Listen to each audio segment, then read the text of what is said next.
अस्सलाम वालेकुम, good morning, सुबह बखैर, क्या हाल चाल है? अच्छा, now that the celebration is sort of coming to an end, कल का दिन हमने बड़ा 14 अगस्त की बात कर रहे हैं, 2-4 रोज़ से ये सिलसिला शुरू हो जाता है, बड़ा अच्छा लगता है, हम सब पार्टिसिपेट करते हैं और फिर वो आहिस्ता आहिस्ता मामला टोन डाउन होना शुरू होता है एंड बाय द 15th और the 16th we come back to our normal lives और वही टुकड़े वही रोने back to our normal lives the next day. लेकिन आज by the way just footnote, मैंने बहुत सड़कों पे गंद देखा है, so people were out and they make it, I mean like एक सफाई भी होनी चाहिए, पार्ट एंड पार्सल। अच्छा, तो वैसे ही मैं कल रात को ही बैठा हुआ सोच रहा था कि इस सारे शोर होगे में और इस सारी सेलिब्रेशन में और सारे पी पा में मतलब हमें we should also look into it और हमें ये भी सोचने की ज़रूरत है, ये भी फिगर आउट करने की ज़रूरत है कि हम कैसा पाकिस्तान देखना चाहते थे।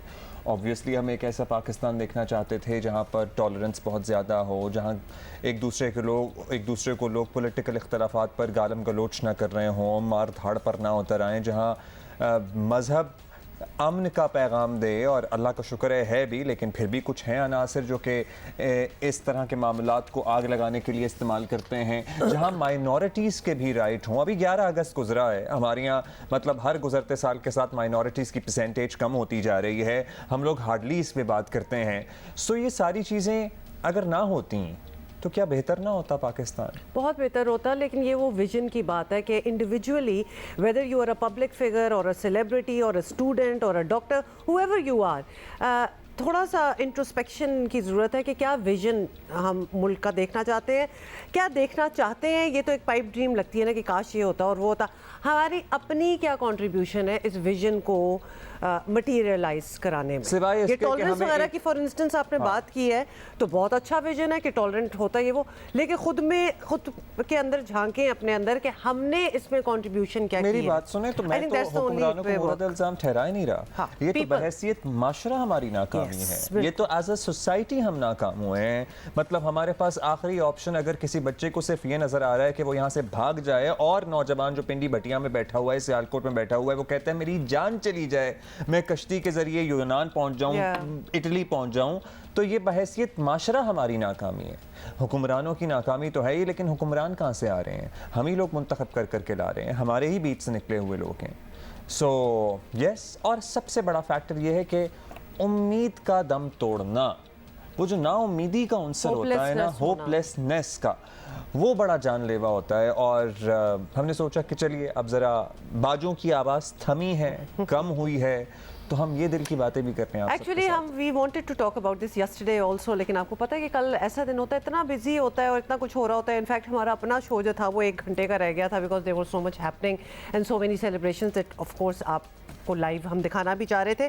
तो we were just talking about it. हमने कहा ये सोच जो है वो हम आपको देते हैं कि इस पे ज़रूर आज सोचिएगा, लेकिन इसके अलावा भी बहुत कुछ हो रहा था। भाई हमारे नए वज़ीर आज़म हैं, निगरान वज़ीर आज़म हैं अनवारुल हक काकड़ साहब, और 2 सेंट से शायद आपने पता नहीं ऑब्जर्व किया कि नहीं किया, हमने बहुत से लोगों को ओवर द ईयर्स हलफ लेते हुए देखा है, और ज़्यादातर का ऐसे ही एहसास होता है कि वो रट्टा सिस्टम सा है, कुछ आपको क्या लगा? देखा हुआ पढ़ रहे हैं। अच्छा, काकड़ साहब ने एक तो प्रैक्टिस की हुई थी, आई कुड टेल यू, और दूसरा एक होती है conviction in the words, expression. और जब भी आप कोई बात दिल से कर रहे होते हैं तो उसका इजहार का तरीका कुछ और ही होता है।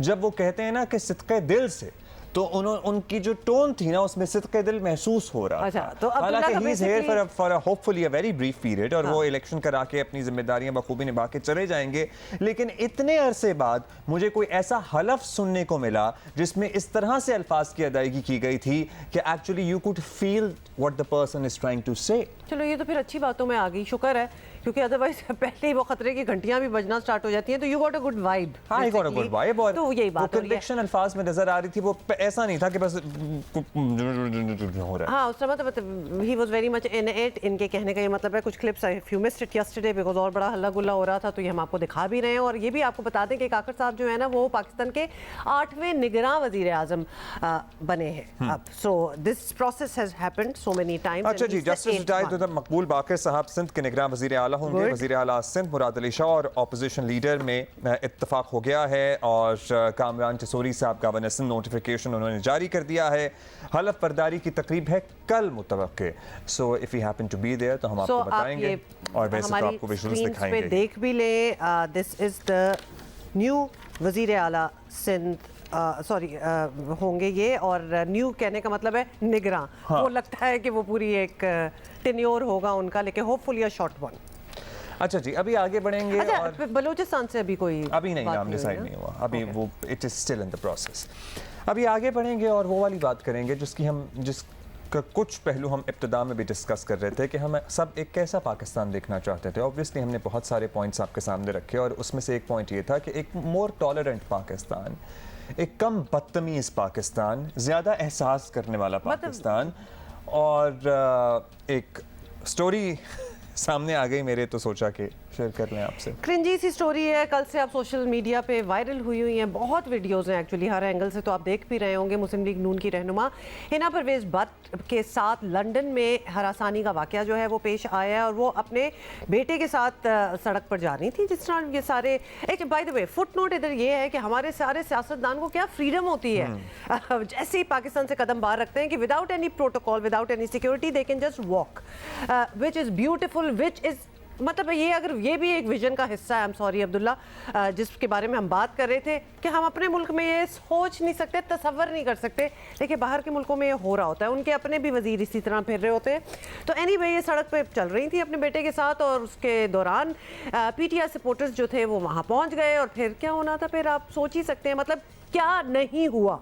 बात तो ये करने वाली है ना, तो बदतमीजी की हदें क्रॉस हो गई, गालम गलोच तो क्या मतलब बोतलें फेंकी गई उन पे और काफ़ी दूर तक उनका पीछा किए करते रहे। ये नहीं कि कहीं देख लिया, स्पॉट कर लिया, सुना के आगे निकल जाओ, दे फॉलोड हर।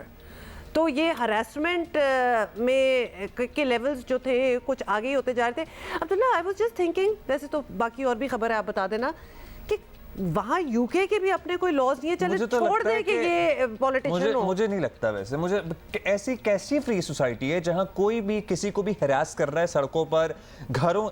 मेरी बात सुने, घर के नीचे आके मेरे कोई आवाजें लगाए, मेरी जिंदगी अजाब किए रखे, हर रोज ये सिलसिला हो और पुलिस कहे हम कुछ कर नहीं सकते, ये कैसा माशरा है भाई? चलो जलील तो कोई नारे लगा रहा हो मेरे लिए, लेकिन मेरे साथ वाले घरों का क्या कसूर है? तो उनके राइट्स नहीं काउंट होते? ये कैसा माशरा है भाई? ये कौन सी फ्रीडम ऑफ स्पीच है? मुझे तो नहीं, मुझे आई एम सॉरी, मुझे नहीं समझ आता, नहीं समझ आती। सोचो जरा कि इधर हमारे यहाँ ये हो रहा हो। As long as he's not touching you, मतलब आपकी वैसे वो इज्जत के बकिए उधेड़ दे अपनी जुबान से, आप कुछ हो ही नहीं सकता। अब इस अफसोसनाक वाक़े पर रद्द अमल तो आ रहा है। साबिक रहनुमा पीटीआई श्री मसारी ने भी वाक़े की मजम्मत की है, लेकिन ये पहला कोई वाक़या तो है नहीं।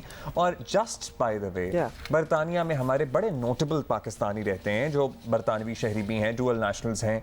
आप लोग जानते हैं अगर हों इन लोगों को, जो खुसूसी एक कोई ख़ास टोला सा ही है ना जो ज़्यादातर बदतमीज़ियाँ करता है, आप इनको बुला के इनकी सरजनिश नहीं कर सकते कि तुम क्यों पाकिस्तान का नाम बदनाम कर रहे हो एक और मुल्क में। मतलब आप कोई इनकी सरजनिश करें, उनको वार्निंग दें, उसके बाद कोई अगले स्टेप इनके बॉयकॉट की तरफ जा सकते हैं, कुछ भी कर सकते हैं। और आप if you don't like anybody तो आवाज़ उठाना बिल्कुल, यू हैव अ राइट, और there are so many different ways कि आप उसके अगेंस्ट अपने प्रोटेस्ट जो है रजिस्टर करें कि हमें नहीं ये लोग पसंद या करप्ट हैं या whatever you want to say. लेकिन मुझे ये समझ नहीं आती कि मेरे घर में, मेरे ख़ानदान में, मेरी सहेलियों से भी अगर मेरी थोड़ी सी ज़रा डिसएग्रीमेंट चल रही हो तो मैं उस तरह चीखें मार के लड़ाइयाँ नहीं कर सकती जिस तरह यहाँ हो रहा होता है। So I often wonder what background do you come from कि जब चे करके आप लड़ रहे हैं, हु आर यू? मतलब किसी से लड़ाई करने की भी एक टेंशन होती है। घरों में क्या माहौल है और आपकी किस माहौल में तरबियत हुई है जिसमें आप लोग इस तरह से तूफान बदतमीजी सड़क पे कॉन्फ्रंटेशन करना इतना आसान क्यों है आपके लिए? मुझे तो ये बात जरा अजीब लगती है कि लड़ाई, मुंह पे जाके किसी को गालियां देना, चीजें फेंकना। Who are you? हमें तो यही बताया गया है भाई कोई बंदा नहीं पसंद आ रहा, कोई कॉन्फ्रंटेशन है, कुछ नहीं है, तो जो अपना रास्ता नापो, चले जाओ। अपने आप को क्यों इतना टेंशन और गंद में डाल रहे हो? So this is not just one person or anything, this is like a lot of people. Let's just say. Maryam Aurangzeb समेत दीगर खवातीन सियासतदानों के खिलाफ लंदन में घटिया नारेबाजी की गई। उन्हें हरासानी का इनसे पहले भी निशाना बनाया गया। वाक़े से हटकर सज्जल अली का जिक्र करना भी बनता है। एक्चुअली सोशल मीडिया पे आ जाएं। उन्होंने एक हालिया ट्वीट में, सज्जल ने हालिया ट्वीट में फिल्म पॉलिसी की मंजूरी पर मरियम औरंगजेब का शुक्रिया अदा किया। अब भाई मैं और आप तो अदाकार नहीं है ना जो सज्जल को नीचे गालियाँ दे रहे हैं। अगर सज्जल एक वर्ल्ड फेमस अदाकार हैं हमारी और जो उनको फिल्म पॉलिसी समझ में आई है और उसकी उन्होंने तारीफ कर दी है, तो चूंकि आपको वो लोग नहीं पसंद जिन्होंने फिल्म पॉलिसी बनाई है, तो आपको सज्जल भी नहीं पसंद आएगी और आप उसको भी गालियां देंगे।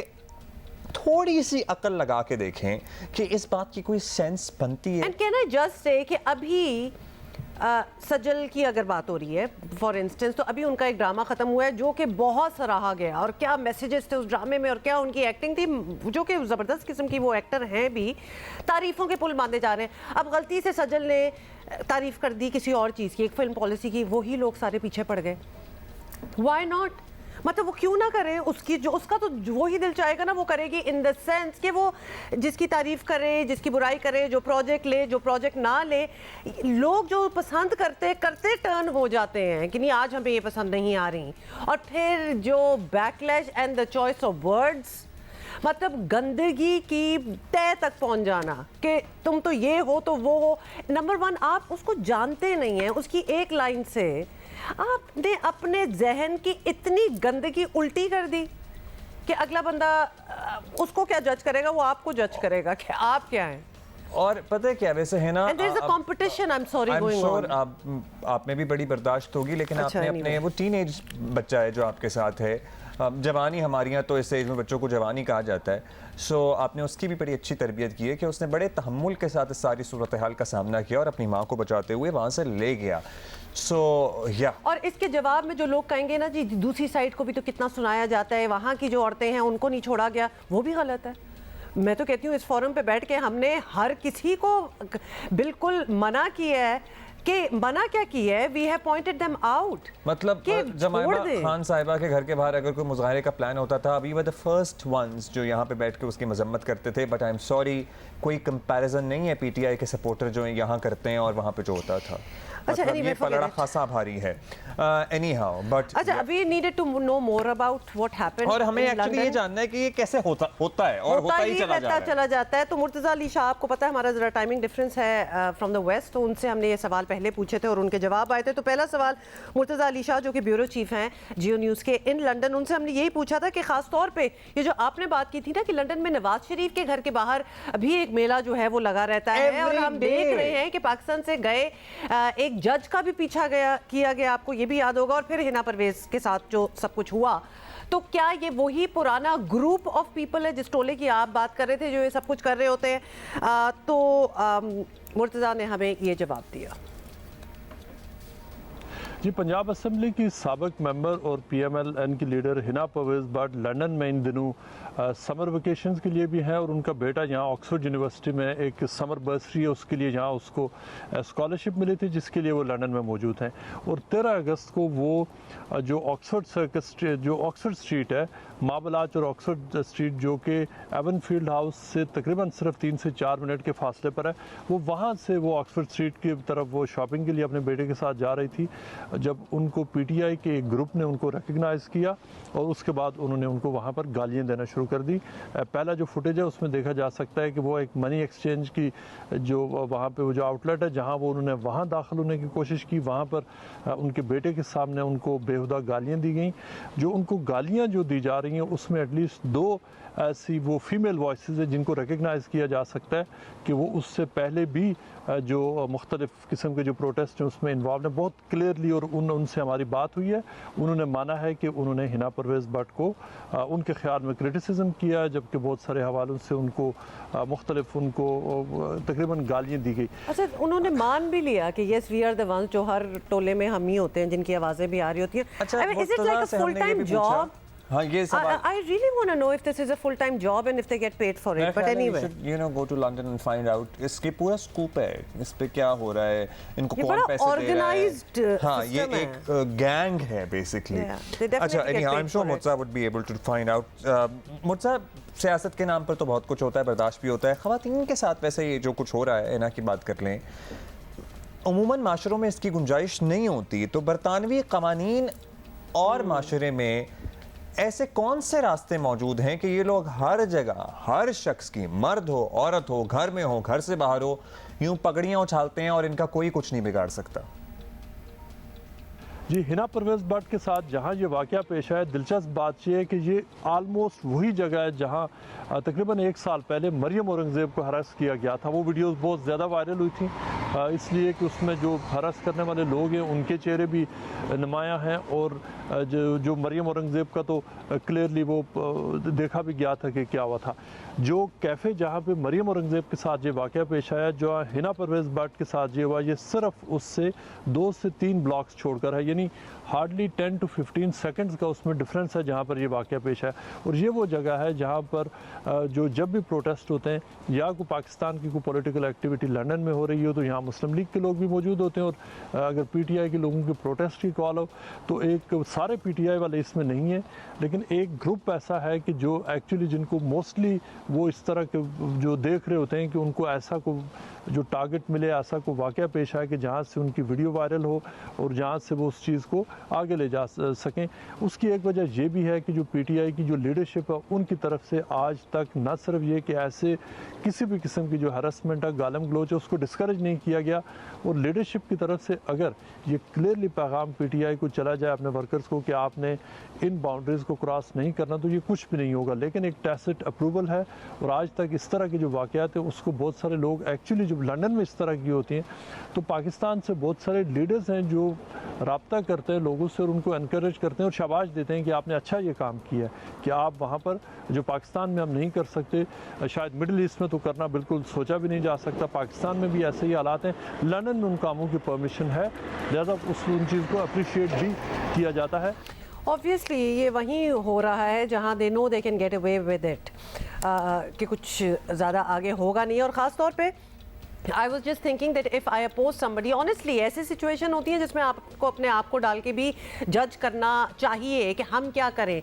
सो आई एम जस्ट थिंकिंग अगर मैं भी किसी ग्रुप का हिस्सा होती जहाँ जी जाके आओ उसके मुंह पे गालियाँ दे, I would distance myself from it. Even if I oppose the policies और politics of the other person, I would not cross that line, and most people would not cross that line कि हम जाके आओ उनके मुंह पे थूके। अच्छा, आई एम सॉरी बट इन बच्चों को ये, हम जब इस उम्र में होते थे तो हमें अक्सर ये डर होता था चीज़ों का कि हम कल को जॉब के लिए जाएंगे तो पता नहीं हमारे इंटरव्यूज पे असर ना पड़े। ये जॉब ही है ना, आई एम श्योर इनको पैसे मिल रहे हैं। हम कल को कहीं पढ़ाई के लिए एडमिशन देने के लिए जाएंगे तो हम तो, अगर सोशल मीडिया तो तब नहीं था इतना, तो इतने मशहूर हैं और इतने बदतमीज मशहूर हैं तो पता नहीं एडमिशन मिलेगा नहीं मिलेगा। फिर अम्मी ये कहती नहीं, हम नहीं कहते थे कि बेटा कल को तुमसे रिश्ते कौन करेगा। सो हम लड़कों की बात कर रहे हैं, बेटा तुम्हें कौन अपनी बेटी देगा, इतनी बदतमीज हो तुम। नहीं Abdullah, number 1 they are getting paid, ये मुफ्त में कन्विक्शन उससे कोई नहीं कर रहा। अच्छा, मुर्तज़ा से फिर हमने ये भी पूछा बिकॉज ऑब्वियसली आगे क्या होना है, व्हाट नेक्स्ट, कि औरंगज़ेब और ये मरियम औरंगज़ेब और हिना परवेज़ वाले वाक़यात के बाद मुस्लिम लीग नून वालों की जानिब से क्या रिएक्शन आ सकता है, या फिर उन्होंने सोचा हुआ है, क्योंकि आपके इतलात यही बता रही हैं कि मुस्लिम लीग नून के हामी जो हैं वो कह रहे हैं कि we are going to now react to this, enough is enough, लेकिन करना क्या है, which is never the right thing to do, which is never the right thing to do। तो मुर्तज़ा ने फिर हमें ये बताया। जी, अभी तक जो वीडियो सामने आई हैं उसके मुताबिक और बरतानवी कवानीन के मुताबिक ये क्लियरली हरासमेंट का केस है, और इसके ऊपर अगर वो चाहें तो वो रिपोर्ट कर सकती हैं जिन लोगों को जो इसमें इन्वॉल्व हैं। लेकिन जहाँ पर प्रॉब्लम एक ये, और बहुत सारे लोग सोशल मीडिया पर भी और मीडिया पर भी ये सवाल करते हैं कि आखिर लंदन में ही ऐसा क्यों हो रहा है। इसके दो इसके पर्सपेक्टिव है। एक तो ये कि बहुत सारी चीज़ें जब तक वो फिज़िकली किसी को ना मारा जाए उस वक्त तक ये जुर्म कंसिडर नहीं होता, और उसको जो फ्रीडम ऑफ एक्सप्रेशन के कवानीन है और जो फ्रीडम टू क्रिटिसाइज है, ये उसके तहत बहुत सारे लोग उसको लीगली उसको कवर भी मिलता है। लेकिन जब किसी को मारा जाए, फिज़िकली मारा जाए, तो उसके ऊपर जो कानून हरकत में आ सकता है। लेकिन जो हरासमेंट है उसकी एक इतनी ओपन डेफिनेशन है कि उसके ऊपर अगर पुलिस चाहे तो एक्शन ले भी सकती है, और अगर ना चाहे तो एक्शन नहीं भी ले सकती। इसमें जो दोनों पुलिस के पास ऑप्शन मौजूद है।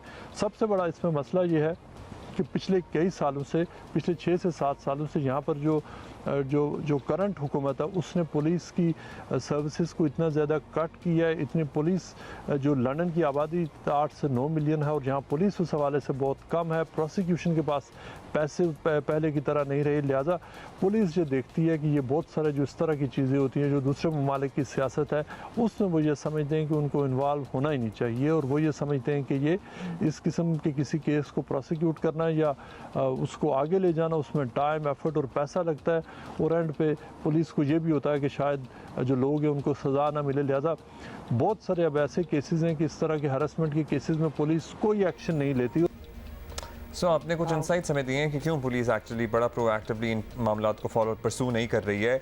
मैं तो पुलिस पे भी वैसे कि जो रूल्स हैं वो रूल्स हैं, मतलब ये भी कमाल की बात है, वरना तो आराम से यहाँ लाइनें क्रॉस होती हैं हमारे यहाँ तो इवन बाय एवरीबडी। तो जी जब तक फिजिकली मारा नहीं जाएगा, फिजिकल असॉल्ट ऑल्टरकेशन नहीं होगी, वो इन्वॉल्व नहीं होंगे, नंबर 1। नंबर 2 बाकी वर्बल हरासमेंट में भी वो कहते हैं कार्रवाई हो सकती है, बट ये पुलिस का फिर- प्रोगेटिव है कि उसने कार्रवाई करनी है कि नहीं करनी है, और पुलिस के पास रिसोर्सेज भी कम है और काफ़ी कुछ कम है, तो वो इन मामलात में इन रॉलों में पड़ नहीं रहे हैं basically. I mean like I am also, क्योंकि वो मैं तो भी यही सोचते होंगे ना कि ये रॉले तक खत्म ही नहीं होते इनके। हालांकि खैर नहीं मैं हम आगे आइडियाज़ नहीं देंगे। सो ये बातें थी और ये सब कुछ हमने पूछा अपने कॉरेस्पॉन्डेंट से इन लंदन के, भाई हो क्या रहा है उधर, और हमें ये जवाब आया। अच्छा आगे। जी, अभी हमने आपको ये बताना है ज़रा सैड स्टोरी। ओके मैं बताती हूँ। बताएं। कराची चिड़ियाघर से खबर आई है और राजू बनमानस था, क्या था, बनमानस चिंपैंजी, राजू बनमानस जो है ना वो चला गया है, हम सबसे दूर हो गया है। और I can't get over अब the 2 बनमानस रह बनमानस। गए हैं। इब्तिदाई रिपोर्ट के मुताबिक बनमानस की मौत दिल का दौरा पड़ने से हुई है। कराची चिड़ियाघर में एक राजू बड़ा मशहूर एक्चुअली चिंपैंजी था जो बड़ा बच्चों को पसंद था, और 1.5 साल में अगर हम हिसाब लगाएं तो 2 शेर, 1 हथनी, हिरन के बच्चे और कई परिंदे मर चुके हैं। परिंदों का तो कोई हिसाब रखा ही नहीं जाता ना। So he was like 26 years old I guess, but is that like, मुझे समझ नहीं आ रहा कि मैं जरा नहीं डिप्रेस था या क्या था, एवरेज एज मुझे ये बताएं of कि रीजन a क्या बना, was he depressed. chimpanzee. Average age of a chimpanzee in captivity is 32 years old. So yeah, he had almost like lived his life. Sad, definitely depression होगी because अकेले अकेले जो होते हैं, ऑल्दो आई डोंट नो कि वैसे ये और अकेले तक चिंपैंजी नहीं में था। भी मजाक वैसे नहीं है ये, खवातीन चिंपैंजी जो होती हैं वो उनकी एवरेज एज ज़्यादा आ रही है। खवातीन चिंपैंजी, फीमेल चिंपैंजी, ऑब्वियसली मोनस चिंपैंजी जो है उनकी है 39 साल एवरेज एज इन कैप्टिविटी, और जो मुजक्कर चिंपैंजी उसकी 32 साल। I don't know why that was so relevant. वैसे इंफॉर्मेशन दे मुझे रहे, पता नहीं है ना कि राजू, वैसे राजू मुझे तो राजू ही ये नहीं होगा। पता था चिंपैंजी को राजू था, रानी थोड़ी। नहीं मनमानस कहते हैं, बनमान बनमानस, बनमान I didn't. Did you know that I cannot be the only one जिसको ना पता हो?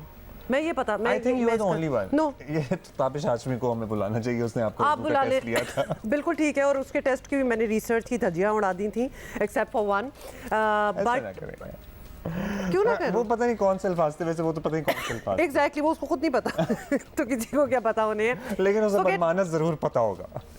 I doubt it. मैं परेशान हो गई हूँ इस टर्म से, क्योंकि how have I never ever heard of this term. अच्छा जी, अभी हम आगे बढ़ेंगे, ब्रेक लेंगे। ब्रेक पे जाने से पहले हम आपको बताएंगे दिल का रिश्ता का हमारा एक सिलसिला है जिसमें जो नए शादीशुदा जोड़े हैं फिर उनकी ज़िंदगी में आने वाले चैलेंजेस को डिस्कस करते हैं एक्सपर्ट्स। नो ना, बल्कि आज specifically advice mothers. For new mothers है, so this is very Listen to this important. and then we'll see you after this break.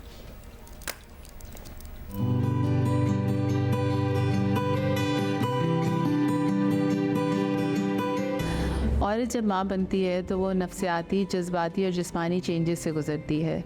बहुत सी औरतों को पोस्टमार्टम डिप्रेशन होता है, वो रातों को जाग के बच्चे का ख्याल रखती हैं, इस फिक्र में रहती हैं कि क्या वो बच्चे का ख्याल ठीक रख रही हैं। एक माँ के लिए बच्चे का ख्याल रखना बहुत अहमियत रखता है, और माँ का ख्याल रखना घर वालों की ड्यूटी है। उसका खाने पीना, उसका सोना, नहाना धोना, ये बहुत छोटी छोटी बातें सुनने में लगती हैं मगर एक्चुअली ये बहुत इंपॉर्टेंट होती हैं for the mother's well being. और उसकी मेंटल हेल्थ के लिए भी ये बहुत ज़रूरी है कि उसको क्रिटिसाइज़ ना किया जाए, उसकी मदरिंग को क्रिटिसाइज़ ना किया जाए, वो बच्चे को कैसे पाल रही है उस पर तनकीद ना की जाए और बिला वजह के मशवरे ना दिए जाएं। अगर आप एक्चुअली हेल्प करना चाहते हैं माँ को तो आप उससे पूछें कि उसको किसी बात की परेशानी है, उसको कोई हेल्प चाहिए और फिर उसके अकॉर्डिंगली मशवरा दें और सजेशन दें। अच्छा, मज़े की बात यह है कि जब हम स्पोर्ट्स की बात करते हैं और पाकिस्तानीज़ की बात करते हैं, we have champions all over. हमें बस पता नहीं है, लेकिन हमारे शो ने वैसे वो उस चीज़ को भी बड़ा चेंज कर दिया because we bring these champions out and showcase them. हाँ, एक्चुअली हमारे ही शो पे ये नज़र आते हैं, अदरवाइज आप शायद इनके बारे में ना सुनते हो, तो ये थोड़ा सा ढीठ बन के क्रेडिट हम लेना चाहते हैं, लेकिन अब क्रेडिट जहाँ बनता है उनको देना चाहिए। भाई मार्शल आर्ट्स आपको पता ही है, पाकिस्तान बाकायदा अपनी शनाख्त रखता है, बहुत सारे फाइटर्स ऐसे हैं जो मुल्क का नाम रोशन कर रहे हैं और एक ऐसा ही कारनामा पाकिस्तान के दिलावर खान सन्नान ने हाल ही में अंजाम दिया है और उन्होंने फ्लोरिडा गए वो और वहाँ हुई वर्ल्ड मार्शल आर्ट्स गेम्स और गोल्ड मेडल जीता है और अमेरिका में होने वाले इवेंट में इन्होंने 77 किलोग्राम कैटेगरी में यह एजाज़ अपने नाम किया और फाइनल में अमेरिकी एथलीट को इन्होंने शिकस्त दी है और कामयाबी सर्टनली इनकी फैमिली के लिए तो खुशी की बात है ही, लेकिन मुल्क के लिए भी एजाज़ की बात है। और दिलावर हमारे साथ है, सो दैट्स दिलावर गुड हमारे थिंग, साथ ताकि हम है। उनसे बात कर सकें। वेलकम टू जियो पाकिस्तान दिलावर। अस्सलाम, क्या हाल है आपका दिलावर? जल्दी से और ब्रीफली ये बता दें, हम we are more used to mixed martial arts क्योंकि उसके काफ़ी लोग हमारे पास आते हैं, तो मार्शल आर्ट्स के अंडर आता है मिक्स्ड मार्शल आर्ट्स? बिल्कुल, मेन आर्ट जो है हमारा मार्शल आर्ट्स है, उसके अंदर सब कैटेगरीज हैं। उसमें आपका मिक्स मार्शल आर्ट्स आ गया, जूडो आ गया, जिजिट्सो, कराटे, वो अलग जितनी भी ब्रांचेज हैं वो उसके अंदर आ जाती हैं। और आपने ये मेडल जो जीता है मार्शल ये आर्ट्स में किया है, And this is ग्रैपलिंग में, ग्रैपलिंग में, जिजिट्सो। उसमें भी सब कैटेगरीज हैं। जी, जिजिट्सो में मैंने ग्रैपलिंग के अंदर पार्टिसिपेट किया है और जिजिट्सो की भी अलग सब कैटेगरीज हैं। तो ये सब कैटेगरीज आप डिसाइड करके जाते हैं या वहाँ पे जाके तय होता है कि अच्छा ये क्योंकि हमें सारा ही तकरीबन आता है तो हम ये खेल लेते हैं और ये हो जाता है? ये डिसाइडेड होता है क्योंकि एक एथलीट जो है वो एक स्पेसिफिक कैटेगरी के लिए ट्रेन करता है, क्योंकि ऐसा पॉसिबल नहीं है कि हर एथलीट हर कैटेगरी में पार्टिसिपेट कर तो सके। आप ग्रैपलिंग के लिए ही ट्रेनिंग करके गए थे यहाँ से? जी। सो यहाँ पे मतलब आप तो ये इसके एक्सपर्ट हैं ही, आप तो माशाल्लाह चैंपियन हैं, और भी नौजवान हैं हमारे मुल्क में? बिल्कुल, बहुत ज़्यादा हैं। और जिजिट्सो वो वाहिद गेम है इस वक्त पाकिस्तान में, आपकी इन्फॉर्मेशन के लिए बताऊं कि पाकिस्तान में कोई ऐसा गेम नहीं है जिसने जिजिट्सो ज़्यादा मेडल्स दिए हों पाकिस्तान को। जिजिट्सो के वैसे हमारे पास बहुत सारे चैंपियंस आते हैं, लेकिन आगे जिजिट्सो की जो कैटेगरीज है ना उनसे हम इतने वाकिफ नहीं हैं। और हमारा इंटरेस्ट भी बताएं, क्योंकि हमने पहले भी सुना है और भी बड़े यंगस्टर्स हैं Pakistani who are really into specifically this. आपने किस तरह ज्वाइन किया? मैंने 2010 में ज्वाइन किया जिजिट्सो। अच्छा। मेरे एक सीनियर हैं मोहम्मद अम्मार, उन्होंने मुझे यानी शुरू से मैं उनके साथ था मार्शल आर्ट्स में, तो और उन्होंने शुरू कहा से मतलब कि बचपन से? जी, मैं 4 साल की उम्र से मार्शल आर्ट्स के अंदर हूँ बचपन से, तो ज़रा फादर की तरफ से भी सपोर्ट थी इसके लिए। तो 2010 से मैं जिजिट्सो कर रहा हूँ, तो वहाँ से मैंने स्टार्ट किया। मेरे साथ जो मेरे सीनियर्स थे उनको मैंने देखा तो मोटिवेशन मिली, वो भी इंटरनेशनल स्टेज पे परफॉर्म करते थे, मेडल विन करते थे, तो मैंने स्टार्ट किया और 2016 से मैं नेशनल टीम को रिप्रेजेंट कर रहा हूँ पाकिस्तान की। वंडरफुल, माशाल्लाह। So long wait. अच्छा, हम लोग ये सारे चैंपियंस ये सारे मुकाबले जीत जाते हैं, आगे ओलंपिक्स की तरफ जाएं तो वहाँ पे ज़रा हम नहीं इतना बेहतर परफॉर्म कर पाते, ऐसा क्यों होता है? ऐसा इसलिए कि एक तो फैसिलिटीज़ वो नहीं है और इवेंट्स में पार्टिसिपेशन उस लेवल की नहीं है जिससे हम ओलंपिक के लिए क्वालिफाई कर सकें, क्योंकि उसका क्राइटेरिया इस तरह होता है कि आपने इतने इवेंट्स खेलेंगे, इतने इवेंट्स में आप रैंकिंग मेंटेन करेंगे तो आप ओलंपिक के लिए क्वालिफाई करते हैं। और मार्शल आर्ट्स में लास्ट ईयर आई थिंक सिर्फ एक ही क्वालिफाई किया था, शाह हुसैन जूडो के। अच्छा। तो उसके अलावा किसी ने और ने क्वालिफाई नहीं किया था, वो भी वाइल्ड कार्ड एंट्री पे गए थे क्योंकि पार्टिसिपेशन की वजह से नहीं जा सकते। नहीं तो अभी ये जो फ्लोरिडा गया, अब ज़ाहिर है अमेरिका का तो टिकट ही इतना महंगा है, हम हर एथलीट की ये कहानी सुनते हैं और वो कहता है मुझे तो कोई सपोर्ट नहीं है, मैं खुद ही सारा मैनेज करके गया। आप कैसे गए?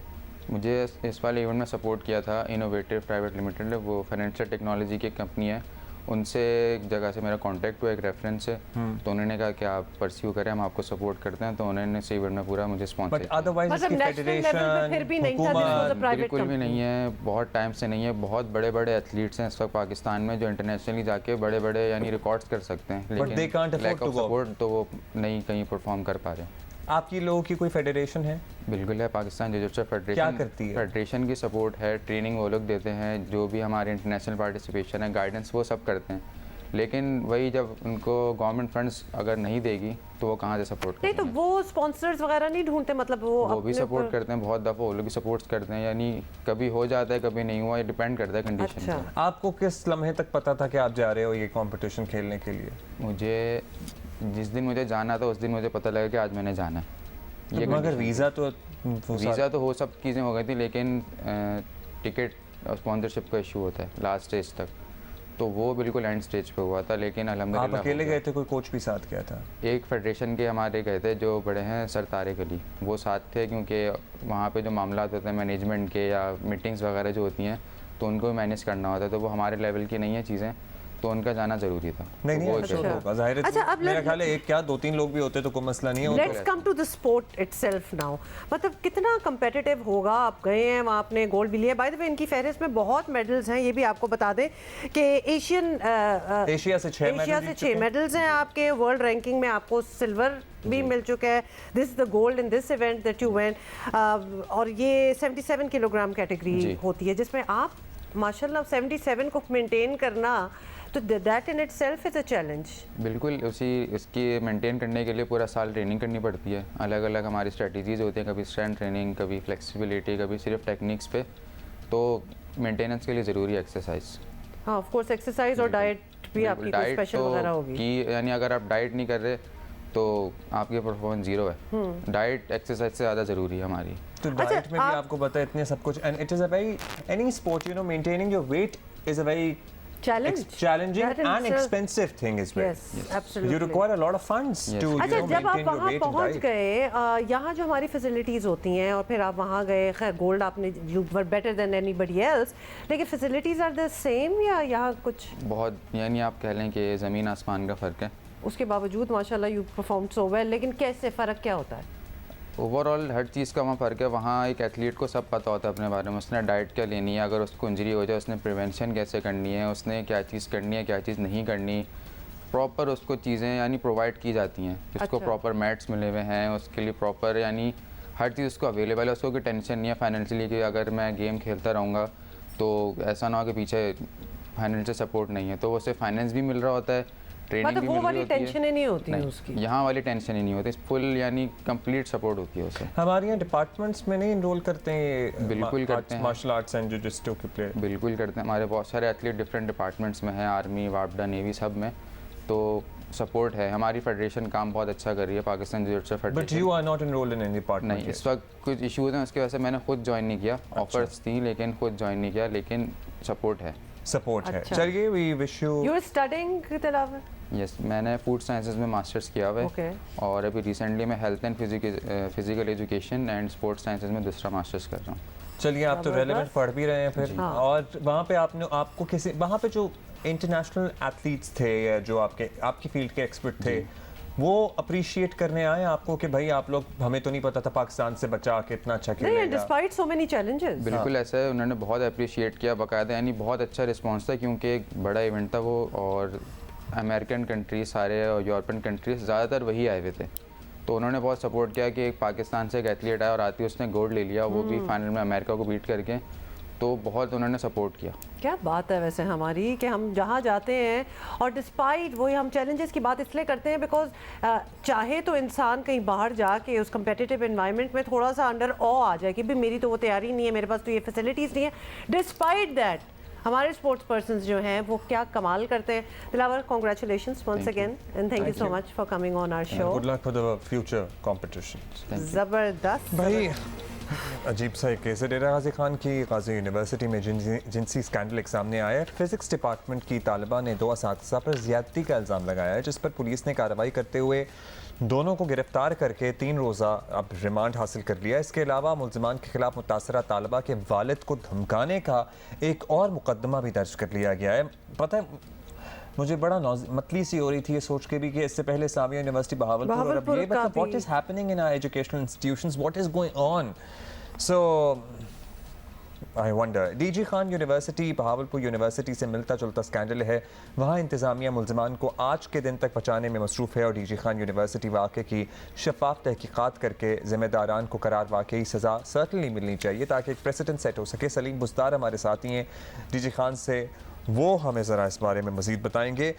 एग्जैक्टली कब हुआ ये वाक़या, फिर रिपोर्ट कब हुआ, आप तक कब खबर पहुँची, प्लीज़ बताइए हमें सलीम।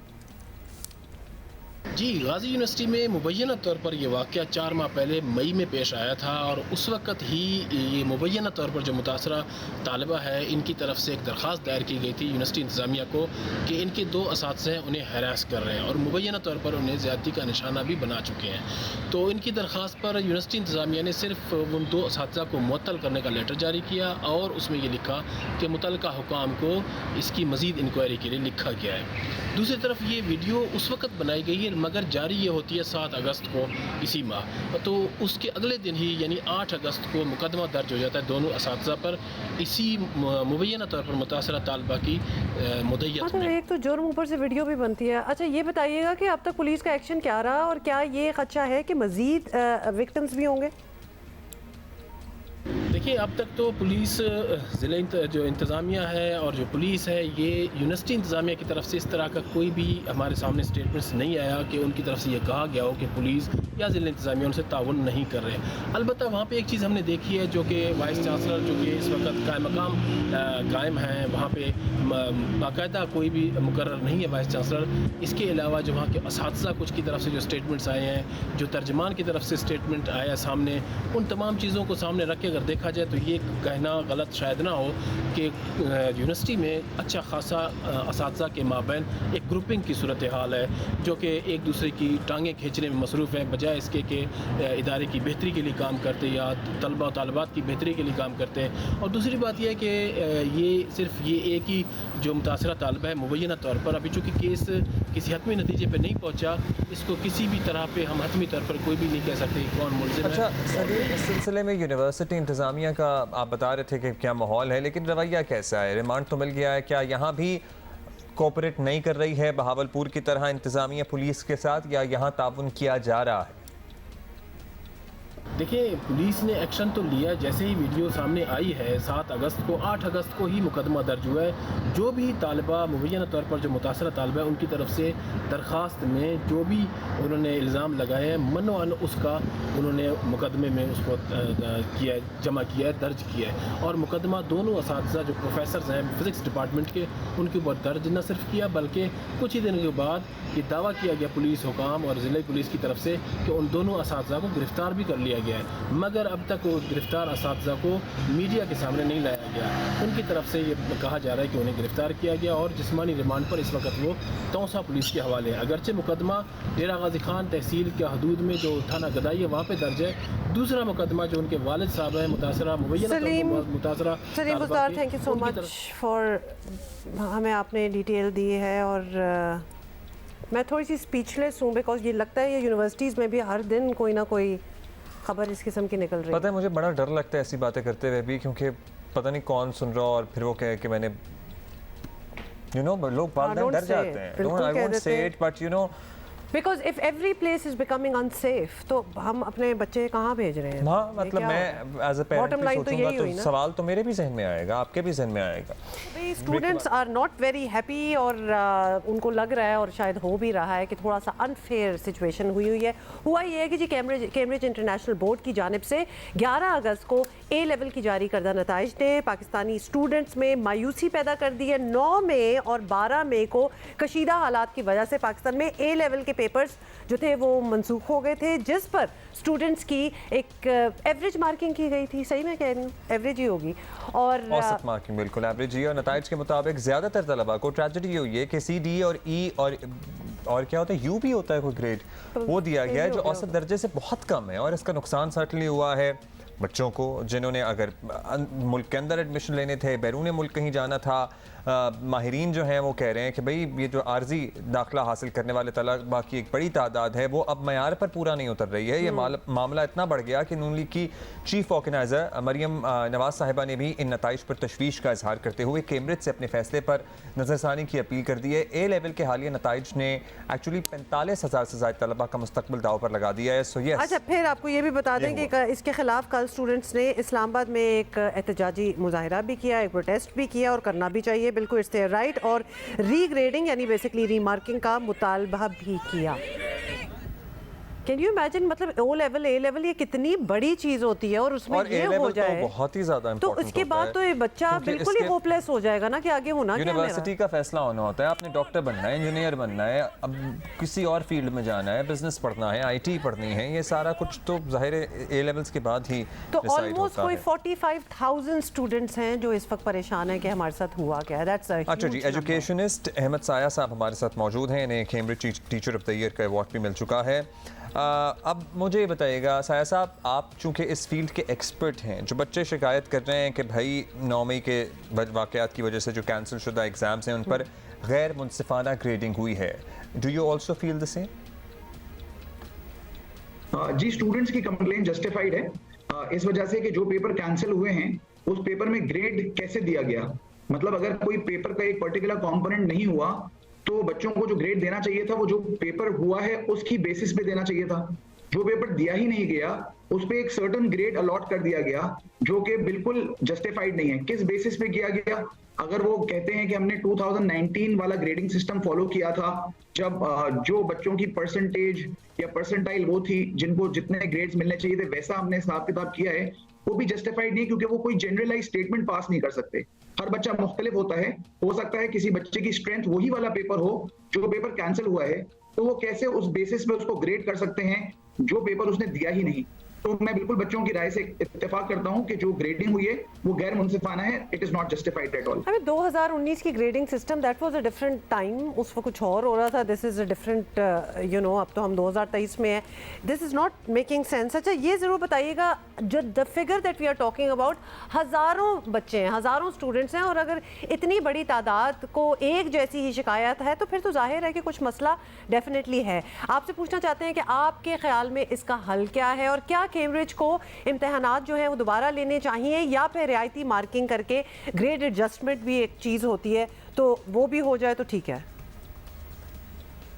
देखिए, मुझे लगता है कैम्ब्रिज को उसी वक्त दोबारा इम्तिहान ले लेने चाहिए थे जब उनकी एग्जाम सीरीज खत्म हुई थी, जब उन्होंने स्पेशल पेपर दिया था एक ऐसे ग्रुप को जिनके दोनों पेपर्स कैंसिल हुए थे। तो बेहतर था कि 3 दिन के एग्जाम्स कैंसिल हुए थे, जैसे ही एग्जाम सेशन खत्म हुआ उसके नेक्स्ट 3 डेज वो 3 दिन के जितने भी इम्तिहान थे उनको रख लेते तो कोई किस्म का प्रॉब्लम ही नहीं आता। वो चीज नहीं की गई, इस वजह से ये प्रॉब्लम आया है कि उनको एक ग्रेड दिया गया है। अब इसका हल क्या है? ये तो बहुत मुश्किल एक फैसला है जो करना पड़ेगा कैम्ब्रिज को किसी ना किसी तरीके से, बिकॉज बहुत सारे स्टूडेंट्स हैं जिनकी एप्लीकेशंस ऑफ एडमिशंस पेंडिंग है। उनके बहुत सारी यूनिवर्सिटीज में कंडीशनल एडमिशन हो गया था कि अगर सर्टेन ग्रेड क्राइटेरिया मीट होगा तो उनको एडमिशन दिया जाएगा। अब उनका वो ग्रेड क्राइटेरिया मीट नहीं हो रहा, बच्चों को ये लग रहा है कि उनके साथ नाइंसाफी हुई है, जो कि जस्टिफाइड है, और कैम्ब्रिज को उसके अगेंस्ट कोई ना कोई पॉलिसी या कोई ना कोई रद्द अमल का इजहार करना पड़ेगा, या यूनिवर्सिटी से रिक्वेस्ट करनी पड़ेगी कि उनको अपनी जो रिक्वायरमेंट्स हैं उनको थोड़ा कम करें, या किसी ना किसी तरीके से बच्चों को कोई ना कोई मौका दें कि वो अपने आप को प्रूव कर सकें कि जो उनके साथ ग्रेड आया है वो जस्टिफाइड हो। दोबारा से या तो इम्तिहान कंडक्ट करें अर्जेंट बेसिस पर और उनको एडजस्ट किया जाए ग्रेड को, कोई ना कोई वे आउट तो निकालना जरूरी है। वैसे यू आर वेरी राइट, ये पहले ही हो जाने चाहिए थे ये एग्जाम्स, जिस तरह ये कह रहे हैं ना कि अगर वो ख़त्म कर दिए थे तो उसके फौरन जैसे ही एग्जाम्स ख़त्म हुए थे उसके अगले ये 2-3 कर लेते। अब just looking at the protest, bye the वे आज कराची और लाहौर में भी प्रोटेस्ट होने हैं जिसमें स्टूडेंट्स जो हैं उनके पेरेंट्स भी उनके साथ हैं, और ये कितनी टेंशन है, ये स्टूडेंट्स के लिए टेंशन होती है, वालिदैन के लिए एक बहुत बड़ा सरदर्द होता है ये मामला। जाहिर है टेंटेटिव एडमिशन हुआ हुआ है और एक सर्टेन ग्रेड आप एक्सपेक्ट कर रहे हैं और आपके बाकी सही ग्रेड्स हैं, लेकिन जो पर्चा आपने दिया ही नहीं उसमें आप तकरीबन फेल कर दिए गए हैं या उसमें आपको बहुत बुरा ग्रेड दिया गया है। नंबर 1 ये पढ़ाई ऑलरेडी इसी ग्रेड में ओए लेवल की अगर हम बात करें, ये एक्सपेंसिव पढ़ाई है, ये कोई सस्ती पढ़ाई नहीं है, और फिर ये वो स्टूडेंट्स होते हैं जिनसे पूरे लिटरली पूरी फैमिली पूरे ख़ानदान की एक्सपेक्टेशन होती है that they are going to do something good, और फिर ये हाल हो, इसको तो रेक्टिफाई होना ही पड़ेगा। अच्छा, वैसे हमारे यहाँ इतने बच्चे हैं, अहमद साहब आप ही से पूछेंगे, हमने देखा है कि कैम्ब्रिज बोर्ड के बहुत मसाइल आते रहते हैं, हर साल कुछ ना कुछ आता है। 50,000 के करीब तलबा यहाँ हर साल ये एग्ज़ाम देते हैं, तो क्या अब तो ये हो जाना चाहिए कि इन इश्यूज़ को बराह रास्त देखने के लिए कैम्ब्रिज अपना मुस्तकिल ऑफिस यहाँ खोले? बिल्कुल जी, कैम्ब्रिज के अपने मुस्तकिल ऑफिसेज हैं यहाँ पे और नुमाइंदे भी मौजूद हैं। देखिए, उन तक कंप्लेन पहुंचानी चाहिए। मुझे लगता है कि तमाम कॉलेजेस, ए लेवल कॉलेजेस को इस प्रॉब्लम के खिलाफ आवाज उठानी चाहिए, उनको कॉरेस्पॉन्डेंस करनी चाहिए कैम्ब्रिज के इदारों से यहाँ पर भी और इंटरनेशनली भी, कि अगर कोई ऐसा मसला होता है फ्यूचर में भी और अभी जो करंट मसला है उसको भी रिजॉल्व करा जाए और बच्चों को जो जस्टिफिकेशन है वो दी जाए। देखिए, बहुत बच्चे, बहुत पेरेंट्स बहुत पैसा खर्च करते हैं ये कैम्ब्रिज के इम्तिहान दिलवाने पे, तो अगर पेपर कैंसिल हो जाए और उनको बगैर उनका इम्तिहान लिए कोई ग्रेड दे दिया जाए, ये कोई जस्टिफाइड हल नहीं है। इस मसले का हल निकलना बहुत जरूरी है और मुझे लगता है तमाम ए लेवल कॉलेजेस को इस पे आवाज उठानी चाहिए और उनको चाहिए कि वो कैम्ब्रिज को इन्फॉर्म करें, लिखें कि वो इस फैसले से खुश नहीं है और कोई एक्शन ले कैम्ब्रिज इमीडिएटली, बिकॉज ये बच्चों का फ्यूचर एट स्टेक है। बहुत शुक्रिया आपका अहमद साया, thank you for being with us. Yes, अब जो ए लेवल वाले कॉलेजेस हैं वो कैम्ब्रिज के रिप्रेजेंटेटिव जो यहाँ मौजूद हैं उन्हें लिखें, उनके दफ्तर में जाके मुलाकात करें जहाँ जहाँ जिस शहर में दफातर इनके रिप्रेजेंटेटिव मौजूद हैं, because this has to be solved, because this can not left unsolved. और अब ज़रा इस बात पे भी आ जाए, थोड़ी सी कंसंट्रेशन होनी चाहिए कि हम मुल्क के हालात कैसे ऐसे बना देते हैं, क्योंकि ये लोग ही हैं ना जो इस किस्म की चीज़ें करते हैं कि जहाँ 9 मई या 12 मई की हम बात कर रहे हैं कि ऐसी सिचुएशन बन गई, बेचारे स्टूडेंट्स पढ़ रहे थे, फिर सम एग्ज़ाम्स नहीं हुए, सम कुडंट इवन रीच, मतलब इतनी टेंशन है। और ये हर साल almost on a regular basis कुछ ना कुछ टेंशन बनती है हमारे मुल्क में।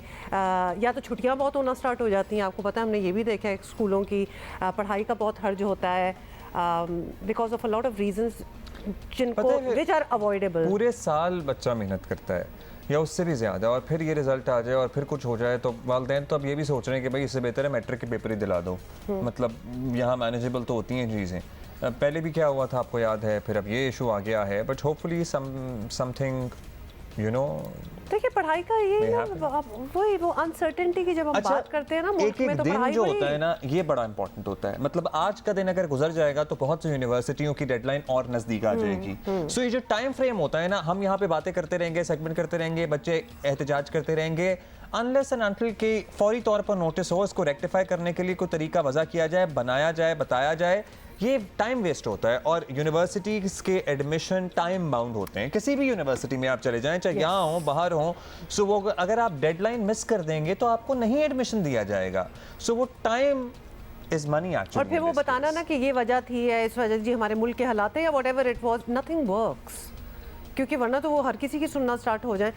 सो इट इज़ अ अच्छा, ये एक अच्छी खबर आपसे शेयर करनी है, और क्या विजुअल्स हैं। समंदर की सतह से 7,500 फुट बुलंदी पर पाकिस्तान के स्कर्दू इंटरनेशनल एयरपोर्ट पर पहली बैनुल अक़वामी परवाज़ ने लैंडिंग की है, और गुज़श्ता रोज़ को दोपहर ये है पहली परवाज़ ये आई है, और ये एजाज़ PIA को हासिल हुआ है। पहली बैनुल अक़वामी परवाज़ दुबई से स्कर्दू पहुँचने पर इसका वालिहाना इस्तकबाल किया गया। इस मौके पर फ़्लाइट को वाटर कैनन सलूट भी पेश किया गया। क्या सीनरी है और क्या विजुअल्स हैं और क्या लग रहा है सारा कुछ। स्कर्दू, मतलब अगर आप स्कर्दू गए हो बाय एयर और वो लैंड करते ही वो जो पहाड़, वो ऐसा एक नज़ारा है जो आप कभी नहीं देख सकते otherwise. You can see it in the movies और maybe read about it in books and all, लेकिन अगर आप वो खुद देखें तो it's quite a treat, a rare treat I would say. और बहुत ही अच्छा किया है। मतलब आपको पता है हम टूरिज्म की बातें करते रहते हैं, लेकिन कोई इस तरह इंटरनेशनल रीच नहीं होती डायरेक्ट, जो कि इस फ्लाइट की वजह से हुई है, directly from Dubai. You don't have to go to any other city, you just go straight to Skardu. चलिए, अब ये मौका मिल ही गया है तो फिर आपसे ये कहेंगे कि जितने भी टूरिस्ट आ रहे हैं, इस इलाके की खूबसूरती का तो नेचुरली आप ख्याल करें ही, लेकिन लोकल्स की प्राइवेसी को भी आप इन्वेड ना करें, उनको भी रिस्पेक्ट करें। अगर आप एक इंतहाई खूबसूरत नदी के किनारे बैठे हुए हैं तो बराए मेहरबानी अपने बच्चे का गंदा डायपर वहाँ छोड़कर ना आए। हाँ, ये बहुत हमें वहाँ के लोकल्स हैं, वहाँ से शिकायत आ रही हैं कि कहीं किसी जगह पे भी दुनिया में आप इंजॉय करने जाएं तो इंजॉय करें ना, और अगला जो आने वाला है उसके लिए साफ चीज़ ही छोड़ के जाएं, या फिर आप ही की इंजॉयमेंट थी बस। और अगर लड़कियां आपको जाते हुए, स्कूल जाते हुए या खेतों में काम करते हुए नज़र आ रही हैं, तो यहाँ से जो आप बस भर के गए हुए हैं, वहाँ खिड़कियों से निकल से हुल्लड़बाजी और हु हा ना करना शुरू कर दें। It's not the first time you would have seen a woman और अ गर्ल, तो इतना, और अपनी तरबियत का मुजाहिरा ना कीजिए तो बेहतर है। This is more about you. अच्छा, कमिंग अब्दुल्ला, मैं बुरी बात नहीं इस वक्त करना चाहती, क्योंकि मुझे अभी भी ये विजुअल्स देख के बड़ी खुशी हो रही है। मैं करना चाहती हूँ कि अब ये दरवाजे खुल गए हैं और दरवाजे अब बहुत टूरिस्ट जा रहे हैं, तो Just a moment for this water cannon salute, please, because this visual is so beautiful. और जहाज़ों को जब इस तरह ऑनर किया जाता है, फ्लाइट्स को, या रूट खुला है, तो ये इसी किस्म के सलूट होते हैं, एंड इट्स ब्यूटीफुल। और पीछे पहाड़ देखें, मतलब पूरा एक, मैं कहती हूँ इस जगह पे तो आप लैंड करते हुए आपको लगता होगा कि जी वेकेशन के पैसे पूरे हो गए, because you don't really get this view ever. और PIA ही चूँकि ऑपरेट करता है, तो मैं ये सोच रहा था कि एक सजेशन ये भी हो सकती है कि PIA जब इस रीजन में एंटर हो तो वो अपने पैसेंजर्स को एक छोटा सा पैगाम दे दे कि भाई अब आप एक दुनिया के खूबसूरत तरीन रीजन में एंटर हो रहे हैं, और जब यहाँ आप पहुँचेंगे तो आप इस रीजन की नेचुरल हैबिटेट का भी ख्याल रखें, लोकल्स की रिस्पेक्ट करें, और आप यहाँ क्या एंजॉय कर सकते हैं, क्या एक्सपेक्ट कर सकते हैं, और वो हरकतें ना करें जिससे यहाँ के रहने वाले जो यहाँ सदियों से आबाद हैं वो परेशान होते हैं। that would be good अगर ये हो जाए। और ये तो सीखने के लिए कि कोई तालीम भी आपको नहीं चाहिए कि आपने सड़क पर चलते हुए लड़कियों को आवाज़ें नहीं मारनी है गाड़ियों के शीशे में से बैठ के। ये तो अगर थोड़ी सी कॉमन सेंस भी हो तो आपको पता है कि आपने बच्चे का गंदा डायपर अपने साथ लेके जाना है और नदी किनारे पानी को गंदा करने के लिए नहीं छोड़ना है। नहीं, अब बताना पड़ेगा, सॉरी। आप ये बात कर रहे हैं, मतलब कल आज़ादी की खुशी थी ना, तो कल आपने गंद देखे? I am sorry, I am going back to the what I started. वो अभी तक जो गंद पड़ा हुआ है। नहीं, मुझे I have to talk about this कि आज़ादी की खुशी, 2 लोग मर गए एरियल फायरिंग, 80 से ज़्यादा जख्मी हुए हैं, जिसमें एक बेबी भी है। हम कब इंसान बनेंगे? आई एम सॉरी। हमें सेलिब्रेट करने के लिए हथियार, असलहा क्यों चाहिए? हमारे यहाँ ये normalisation of weapons, having weapons, holding weapons, buying weapons, ये कब थोड़ी कम होगी? हम कब एहतियात बरतेंगे? हम कब मैच्योर होंगे? हम कब इंसान बनेंगे कि हम खुशी मना रहे हैं और हमें नहीं पता कि हमारी गन से निकलने वाली गोली किसी के सर से उसका बाप, उसका भाई, उसका बेटा हमेशा के लिए छीन लेगी, मतलब कोई माजूर हो जाएगा, अपाहज हो जाएगा। आई एम सॉरी, हम जानवर हैं? हम जानबूझ के करते हैं, बिकॉज़ हमें लगता है कि हम ज़्यादा powerful and than the other person. What are we doing? मतलब ये साहब कौन हैं जो ये इतनी बड़ी बड़ी गनें लेकर, बच्चे भी हैं, सब कुछ, इनको के सामने इन बच्चों के वालिदैन का कलेजा हलक में नहीं आया हुआ कि ये बच्चे किस माहौल में खड़े हैं? ऑनेस्टली इस वक्त जो हमें लोग देख रहे हैं, would you let your children B exposed जहाँ कोई एडल्ट जो है वो एक बंदूक चला रहा हो? Would you want your kids to be exposed to that place? और वो बच्ची जो है उसके हाथ में मोबाइल फोन है और वो वीडियो बना रही है। लिटरली मुझे हो रहा है कि बंदा, मैं किसी तरह इस मंजर में पहुंच जाऊं, इन झपट्टा मार के इन बच्चों को अपने अंदर घुसा के इन्हें गाड़ी में बिठा के यहाँ से भगा लूं, क्योंकि इनके वालिदैन को नहीं कुछ हो रहा। Also making it easy for the kids कि उनको भी ये लगेगा ये बड़ी अच्छी बात होती है, जब वो बड़े होंगे ना उनको भी वो लोग पसंद आएंगे जिनके पास गन्स हों, और वो इस किस्म की जो शान शौकत है ना वो दिखाएं कि जी हम तो ये शान शौकत नहीं है, ये शान शौकत नहीं है। लेकिन इन बच्चों को उस एनवायरनमेंट में एक्सपोज करने का मतलब है कि नेक्स्ट पॉज जो है ना वो भी यही वाली ग्रो हो रही है। सॉरी, ऐसा ही है। पता है क्या, ये तो अच्छा Abdullah, we need to go. कत्ल के मुकदमे दर्ज होने चाहिए, ये पता लगाएं फोरेंसिक्स के किसकी गोली से मरे हैं लोग। ये डोंट वेट फॉर इट, कुछ नहीं होने वाला ऐसा। अच्छा जी, एक वक्त में 3-3 टीमें बनाकर हर किसी को पछाड़ने का जो ख्वाब देखने वाला इंडिया वेस्ट इंडीज़ के हाथों सीरीज़ हार गया है। यस, ऐसा ही हुआ है। वेस्ट इंडीज़ ने इंडिया को 5वें T20 में शिकस्त देकर सीरीज़ 3-2 से अपने नाम कर ली है। और दिलचस्प बात ये है कि वेस्ट इंडीज़ वो टीम है जो कि इंडिया में होने वाले वर्ल्ड कप के लिए क्वालिफाई भी नहीं कर सकी। हाँ जी। तो लिहाजा उन्होंने कहा हमारे घर आओ, हम जरा तुम लोगों को बताते हैं कि क्या हम कर सकते हैं। सो this is what has happened, और इसी टीम से हारना यकीनन इंडिया के लिए ऑब्वियसली एक शर्मिंदगी तो हुई होगी। और ऐसी सुबकी के बाद घर के शेरों को कुछ तो पता चला होगा कि वो खड़े कहाँ हैं, या पता नहीं। नहीं, मेरा नहीं हाल कुछ इसमें ऐसा हम पता ज़रा चला हम नहीं कुछ कहते हैं। हम टेस्ट क्रिकेट अब्दुल रज़ाक भाई हैं, वो हमारे साथ मौजूद हैं, उनसे ज़रा बात करते हैं। रज़ाक भाई, अब इंडिया की इतनी बड़ी टीम, एक से बढ़कर एक नाम, वेस्ट इंडीज़ से सीरीज़ ही हार गए। ये लोग कहते थे कि भाई हम एक वक्त में 3-3 टीमें बना सकते हैं, तो क्या इस सीरीज़ की हार के बाद इन्हें परेशानी होनी चाहिए? नहीं, देखिए ये क्रिकेट है, इन्होंने थोड़ा सा इजी लिया वेस्ट इंडीज की टीम को, और अपने जो मेन प्लेयर है वो नहीं खिलाए उन्होंने, और इन्होंने ये अपनी टीम बिल्ड के चक्रों में होंगे कि हम एक ऐसी टीम बना देंगे अगर हमारे सीनियर प्लेयर नहीं भी होते तब भी हम जीत सकते हैं। तो ये क्रिकेट में ऐसा नहीं होता है, हर टीम को टाइम चाहिए होता है, और बेशक इंडिया की बड़ी टीम है, पर ऑन द डे अगर परफॉर्म नहीं करती कोई भी टीम हो, जितना मर्जी बड़ी प्लेयर हो, तो फिर जीतना बड़ा नामुमकिन हो जाता है। अच्छा, ये भी बताइएगा कि एक तासुर ये है कि आईपीएल बिलाशुबा एक बहुत बड़ी क्रिकेट लीग है, लेकिन इसने इंडियन क्रिकेटर्स को घर के शेर बना दिया है और इंटरनेशनल जाकर वो फंस जाते हैं। They don't really perform as good as they do in their home grounds. तो आप भी इत्तेफाक करेंगे? नहीं, देखिए लीग डिफरेंट फॉर्मेट है, उसमें डेफिनेटली प्रेशर होता है, पर इतना ज़्यादा प्रेशर नहीं होता जितना कि इंटरनेशनल टीम में होता है। और आपने देखा होगा कि पूरे वर्ल्ड में सबसे ज़्यादा जो T20 खेली जाती है अच्छी स्टैंडर्ड की, वो इंग्लैंड और ऑस्ट्रेलिया है। तो वो भी स्ट्रगल करते हैं, और ये ज़रूरी नहीं कि आप लीग करवा रहे हैं और बहुत ज़्यादा पैसा भी दे रहे हैं, इन्वेस्ट भी कर रहे हैं सारा कुछ क्रिकेट में, और उसके बाद आप समझते हैं कि हमारी ऐसी टीम बन जाएगी कि वो अनबीटेबल होगी। ऐसी बात नहीं है, और हर प्लेयर का टेम्परामेंट होता है, उसका पोटेंशियल होता है, और आईपीएल का स्टैंडर्ड और है, इंटरनेशनल का स्टैंडर्ड और है। अच्छा अब्दुल भाई, इंडियन टीम का एक और मसला जो नोट किया गया वो ये है कि इनके बॉलर्स ऐसे बैटर्स के सामने फेल हो रहे हैं जो शुरू से ही जारहाना खेल शुरू कर देते हैं, अब आखिर तक प्रेशर में ही नज़र आते हैं। तो फिर पाकिस्तान के टॉप ऑर्डर में आपको कौन सा ऐसा बैटर नज़र आता है जो पहली बॉल से मार धाड़ करने की अहलियत रखता हो और फिर इंडियन बॉलर्स अंडर प्रेशर आ जाएँ? देखिए क्रिकेट चेंज हो गई है, और हर बैट्समैन को एक टाइम चाहिए होता है, और हर बैट्समैन की एक अपनी एबिलिटी होती है।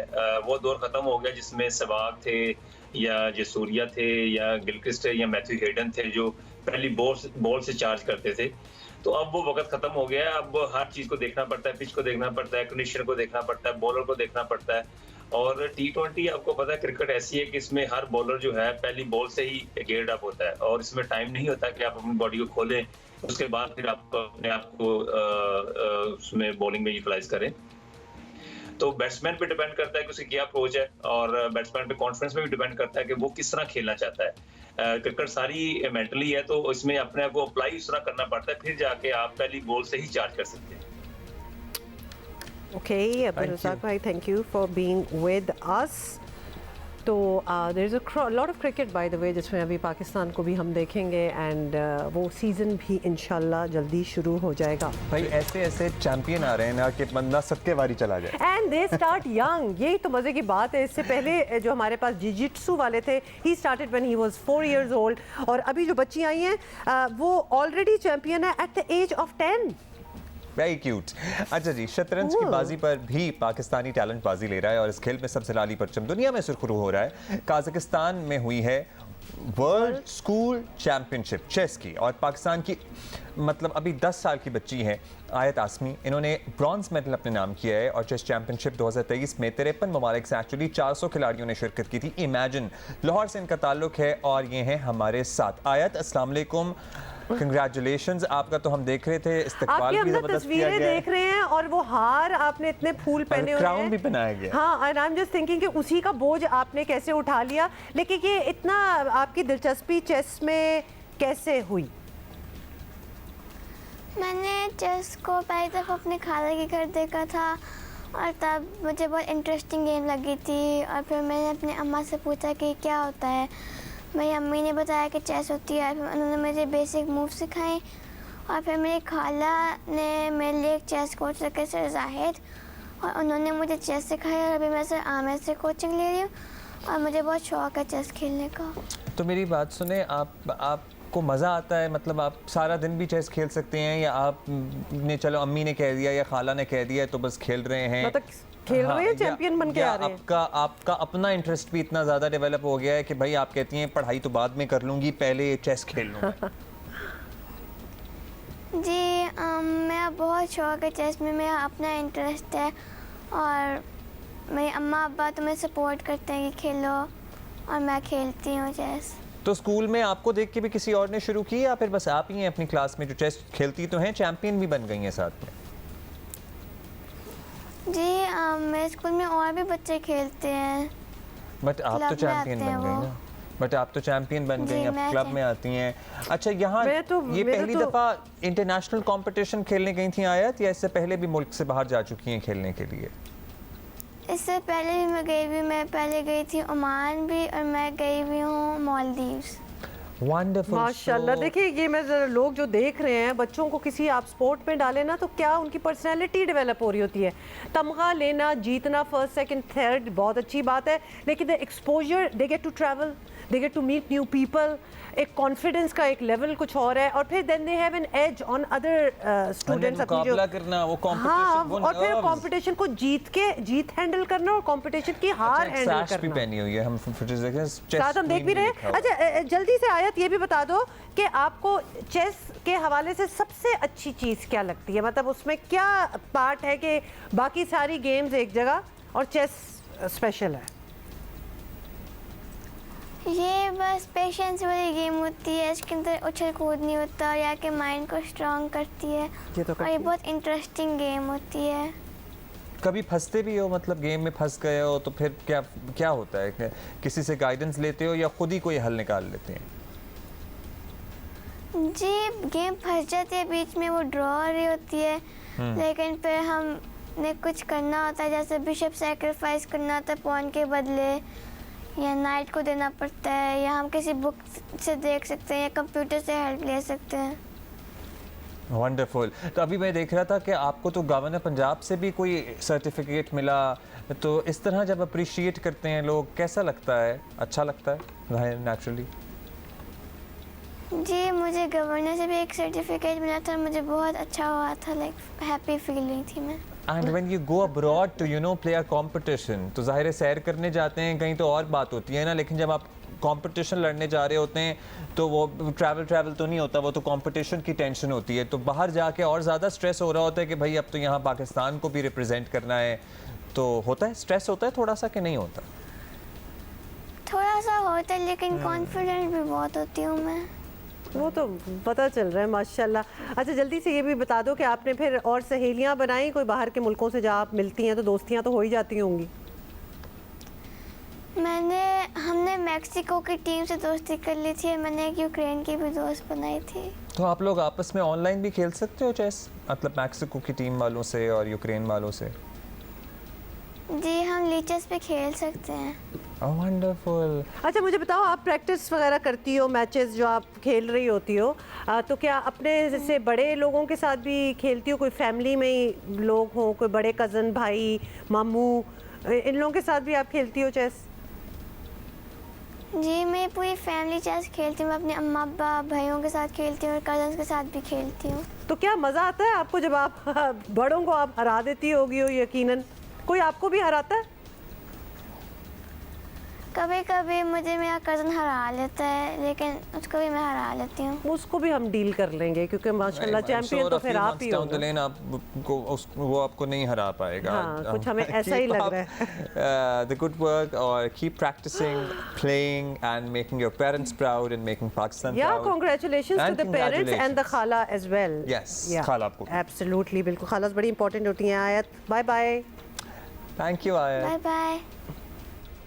इतनी प्यारी है। देखिए अब इतने छोटे बच्चे और इतने हाई अचीवर्स होते हैं, चीज़ें जो हमने नहीं की होती, दे हैव डन देम। तो क्या बात की जाए, मेरा तो दिल चाह रहा था बच्ची को गले लगा लूँ, इतनी क्यूट थी, आवाज़ भी ना छोटी थी बिल्कुल, वेरी नाइस। लेकिन बड़े बड़े काम कर रहे हैं भाई बच्चे। और ज़बरदस्त। जी, हमने नए हलफ लेने वाले भाई निगरान वज़ीर आज़म की तो बात की थी, अनवार काकड़ साहब, जिनकी हमने हलफ लेने के अंदाज़ को बड़ा सराहा था, लेकिन एक वज़ीर आज़म गए भी हैं और फिर मॉडल टाउन पहुँचे और फिर रात को उनका पोते पोती ने उनका इस्तकबाल किया। वैसे ही बच्चों को देख के इंसान को खुशी होती है ना, और जब इंसान किसी बड़े ओहदे पे होता है तो आपको फैमिली के साथ उस तरह से टाइम गुजारने का मौका भी नहीं मिलता, और पोते पोतियों से तो इंसान वैसे ही इतना अटैच्ड होता है। ये थी इनकी अलविदाई मुलाकात, और इनको यहाँ से गार्ड ऑफ ऑनर देकर रुखसत किया गया। फिर he went to Lahore Model Town, और वहाँ पे इनके बच्चों ने, एज इन मैं तो पोता पोती को बच्चे ही, मेरा ख्याल है माँ बाप से ज़्यादा अजीज़ होते हैं। माँ बाप से ज़्यादा। ये एक्चुअली हर घर में ये डिबेट्स होती हैं माँ बाप के साथ कि हमें वो अटेंशन नहीं मिली जो हमारे बच्चों को मिलती है। एनीवे, बात ये है कि आम तौर पर देखा यही गया है कि निगरान हुकूमत आते ही इलेक्शन का माहौल जो है वो बन जाता है, सियासी जमातें इंतखाबी मुहिम शुरू कर देती है, मगर इस बार ऐसी सरगर्मियाँ नज़र नहीं आ रही अब्दुल्ला। तो बात ये है, और मुस्लिम लीग नून की तरफ से भी कोई इंतखाबी हलचल जो है वो दिखाई नहीं दे रही। मुस्लिम लीग नून के पास इलेक्शन 2018 में वोट को इज्जत दो का नारा था, जिसे शहबाज शरीफ ने बाद में कारकर्दगी को वोट दो में तब्दील कर दिया। लेकिन शहबाज हुकूमत की 16 माह की परफॉर्मेंस ऐसी नहीं कि कारकर्दगी पर वोट मांगा जा सके। आयरनी तो यही है, और नून लीग खुद भी मान रही है कि इसका वोट बैंक बुरी तरह मुतासिर हुआ है। रियासत बचाकर सियासत कुर्बान करने की बातें लोगों को अपेरेंटली ऐसा लग रहा है अभी तक समझ में नहीं आ रही हैं। इन्हें महंगाई ने तंग किया हुआ है, रवा माह बिजली के बिलों ने ही आवाम की चीखें निकाली हैं, अभी पेट्रोल मज़ीद महंगा होने की बातें भी हो रही हैं। इन हालात में आ जाकर नून लीग की रही सही उम्मीद नवाज शरीफ हैं, लेकिन इनकी वापसी के बारे में भी पार्टी में यकसा सोच मौजूद नहीं है। शहबाज शरीफ तो कहते हैं कि अगले माह नवाज शरीफ अवाम में मौजूद होंगे, लेकिन कुछ और आरा भी सामने आ रही हैं। खैर, शहबाज शरीफ क्या कहते हैं ये भी सुन लीजिए। मियाँ नवाज शरीफ साहब पाकिस्तान कब वापस आएंगे? ये बड़ा आपने अच्छा सवाल किया और अहम सवाल किया। मैं इंशाल्लाह ये जो ही केयर टेकर गवर्नमेंट आती है तो मेरा इरादा है इंशाल्लाह लंदन जाने का अपने बड़े भाई को मिलने के लिए, तो उनसे इंशाल्लाह मैं फाइनल प्रोग्राम उनसे तय करूँगा। लेकिन मैं अभी बता सकता हूँ इंशाल्लाह कि वो अल्लाह ने चाहा तो अगले महीने पाकिस्तान तशरीफ ले आएंगे। अगले महीने आ जाएंगे, ये तो आपने बहुत बड़ी खबर दे दी है इंशाल्लाह। वैसे जितना रुक रुक के शहबाज शरीफ साहब ने जवाब दिया और एक बॉडी लैंग्वेज थी उसमें बिल्कुल यही इशारा था कि अभी कुछ नहीं पता और शायद नहीं आएंगे। दूसरी तरफ ये भी बता दें, आसिफ ने कल रात ही जियो के प्रोग्राम में खानजादा के साथ में वाजे किया कि भाई ज़ीरो रिस्क जब तक नहीं हो जाता नवाज शरीफ साहब वापस नहीं आएंगे। और ये भी एक क्लियर कट बात कही जा रही है कि नवाज शरीफ साहब के जो रफ़क़ा हैं, जो उनके करीब लोग हैं पार्टी में, वो कह रहे हैं कि नवाज शरीफ साहब तभी वापस आएँ जब इलेक्शन की डेट आ जाए। मतलब किसी और मनसब पे कोई तब्दीली होती है नहीं होती है, इसको बालाए ताक रखते हुए तभी वापस आएँ जब इलेक्शन की डेट सामने हो। ख्वाजा आसिफ ने क्या कहा? बार बार पूछते हैं कि मियाँ साहब क्यों नहीं आ रहे। हम इस किस्म का रिस्क जो है ना, जब तक वो जीरो पे ना आ जाए तब तक ये रिस्क नहीं लेंगे। मियाँ नवाज शरीफ को तो इन्होंने अपील का हक भी नहीं दिया था, और मगर इमरान खान के पास 2 अपील के हक हैं। अगर उसको सजा हुई है वो हाई कोर्ट में भी जा सकता है, सुप्रीम कोर्ट में भी जा सकते हैं। इमरान इसको मियाँ नवाज शरीफ के ऊपर इन्होंने तमाम जो है इंसाफ के दरवाजे बंद कर दिए, और ये लोग इनमें इतनी हया, ये अभी भी इतनी जुर्रत है कि ये ऐसी बातें करते हैं। अच्छा जी, ये भी आपने सुन लिया, लेकिन अब इंतखाबी मुहिम में बहरहाल नून लीग का नया बयानिया क्या होगा ये तो तभी पता लगेगा।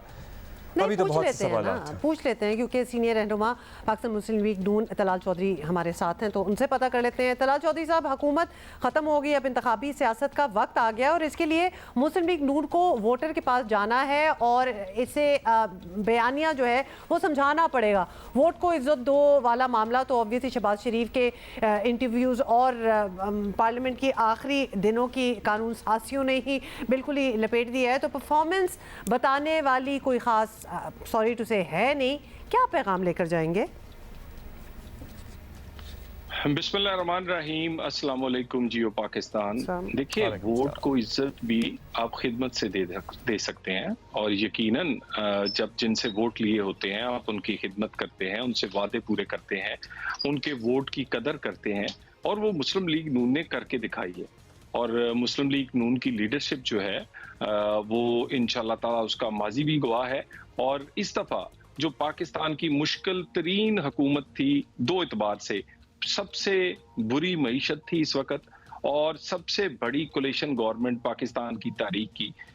या तो घर में 4 भाई हों तो उनके साथ बना के रखनी मुश्किल होती है। 13 पार्टियां और 13 पार्टियों के बाद पाकिस्तान की मईशत का बुरा हाल।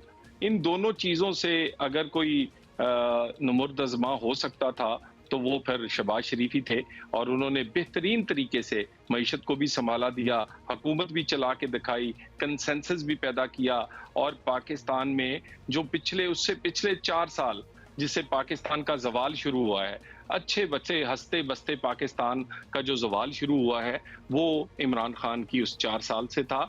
हम तो उससे पहले भी कहते थे 2018 में भी कि इस लाडले को मत लेकर आए। जो लोग काम कर सकते हैं, जो लोग जिनको काम करना आता है, उनको जोर जबरदस्ती से ना हटाएं। अहलों को नाअहल किया गया और नाअहलों को अहल बनाकर पाकिस्तान पे मुसल्लत किया गया और उसके बाद पाकिस्तान का ये हाल हुआ। हम पहले भी अपनी कारकर्दगी की बुनियाद पर लोगों के पास जाते रहे और अब भी अपनी कारकर्दगी और मुस्तकबिल में अपने एक प्लान के साथ मियां नवाज शरीफ की क़यादत में लोगों के पास जाएंगे। सर, मियां नवाज शरीफ की क़यादत में लोगों के पास जाएंगे। अब शहबाज शरीफ साहब कह रहे थे अगले महीने आएंगे और आएंगे। नवाज शरीफ साहब बयानिया ख़ुद फैलाएंगे तो बड़ा फैलेगा।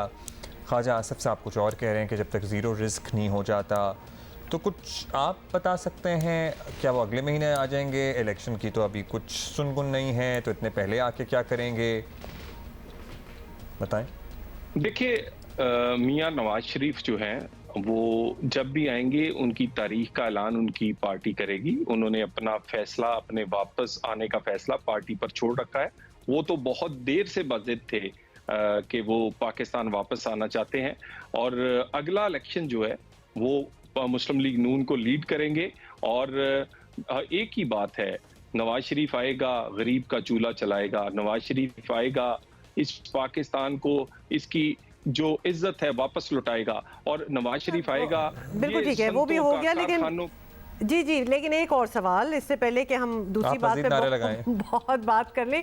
मुस्लिम लीग नून के सभी लोग कह रहे हैं कि शहबाज शरीफ के दौर जो है वो बेहतरीन था और पाकिस्तान को उन जैसा अच्छा वजीर आज़म मिल ही नहीं सकता। मतलब बहुत से लोगों ने ये कहा है। तो फिर अगली टर्म के लिए शहबाज शरीफ आपके वज़ारत उज़्मा के उम्मीदवार क्यों नहीं होंगे? ये भी पाकिस्तान के अंदर जो बेहतरीन टीम किसी के पास है तो वो नवाज शरीफ की टीम है और नवाज शरीफ की टीम ही है जिसके पास एक एक ओहदे के लिए एक से भी जायद उम्मीदवार मुस्लिम लीग नून या उसकी टीम में मौजूद है। वो कोई वजीर आज़म की बात हो, वजीर ख़जाना की बात हो, दाखिला की बात हो, कानून की बात हो, सनत की बात हो, कोई भी हो, बेहतरीन टीम है नून लीग के पास।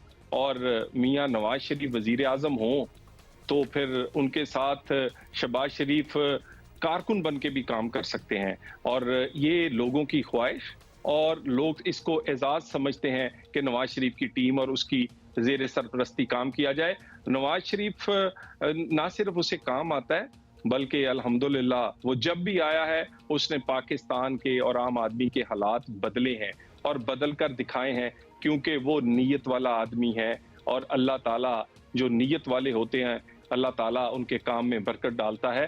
तो ये पाकिस्तान इंशाअल्लाह ताला फिर से एक दफा पटरी पे पड़ेगा, इससे बेबरकती निकलेगी, नहुसत निकलेगी और इसमें दोबारा इंशाअल्लाह ताला पाकिस्तान फिर 2017 और 18 वाला पाकिस्तान होगा जिसमें रोटी 2 रुपए की, डॉलर कंट्रोल में और इकॉनमी तरक्की करती हुई आसमान को छूती हुई थी। चलिए जी, thank you so much Talal Chaudhry साहब for being with us. Let's see कब क्या होता है। अच्छा, इन द मीन टाइम आपको बता दें कि अफगानिस्तान के खिलाफ सीरीज़ के लिए कौमी क्रिकेटर्स ने तैयारियों का आगाज़ जो है वो कर दिया है। पहले रोज़ कैंप में पाकिस्तान में दस्तयाब खिलाड़ियों के साथ पाकिस्तान शाहीन्स के खिलाड़ियों ने हिस्सा लिया और उनको नेट प्रैक्टिस के साथ स्किल सेशन भी करवाए गए। और पाकिस्तान का स्क्वाड आपको ये भी बता दें 17 अगस्त को श्रीलंका रवाना हो जाएगा और पाकिस्तान और अफगानिस्तान के दरमियान पहला वनडे मैच जो है वो 22 अगस्त को खेला जाएगा। और साथ में भी खबर है, अच्छा, खबर तो शाहीन के बारे में भी थी।